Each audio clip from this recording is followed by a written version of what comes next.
அஸ்ஸலாமு அலைக்கும். Welcome to my channel. இப்போ நம்ம என்ன பார்த்துட்ருக்கோம்னா மகாபலிபுரம் தான் பார்க்குறோம். இப்போ இது கடற்கரை கோயில் சொல்கிறாங்க. இந்த கோயிலை சுற்றி அந்த பக்கம் வந்தால் நீங்கள் கடற்கரையே பார்க்கலாம். இது எங்கே இருக்குன்னா செங்கல்பட்டு மாவட்டம் மகாபலிபுரம். இதெல்லாம் எப்படி உருவாச்சுன்னா இதெல்லாம் பாறையாக இருந்ததை இப்படி சிற்பமாக செதுக்கியிருக்காங்களாம் பல்லவர்கள் மன்னர்கள்லாம். பாருங்கள், எல்லாமே இதெல்லாம் பாறையாக இருந்ததை இப்படி சிற்பமாக செதுக்கியிருக்காங்க.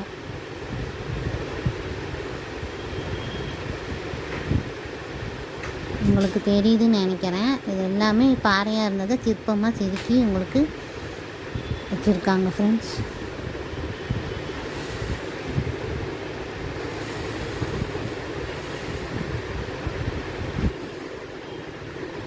இது பேர் கடற்கரை கோவில்னு சொல்கிறாங்க.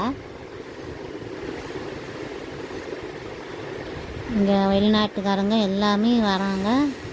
பாருங்கள், அதுக்கு ஒரு கைடு வேறு, அவங்க இங்கிலீஷ்லேயே எல்லாம் எக்ஸ்பிளைன் பண்ணுறாங்க. இந்த வெளிநாட்டு பொண்ணுங்க எல்லாம் வந்திருக்காங்க பாருங்கள். இதில் உள்ளது அலோடு இல்லை. இதுக்குள்ளேயும் சிற்பங்கள் இருக்குது.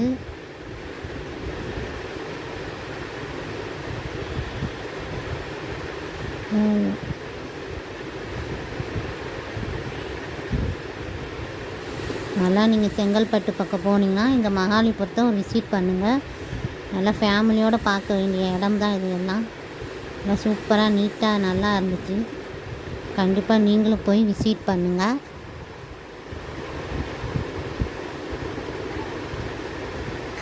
பார்க்கவே நல்லா பிரமிப்பாக இருந்துச்சு. இதெல்லாம் சிலையெல்லாம் பார்க்கும்போது பாறையாக இருந்ததை அப்படி சிலையாக செதுக்கியிருக்காங்க ஃப்ரெண்ட்ஸ். ஓகே, பாய்.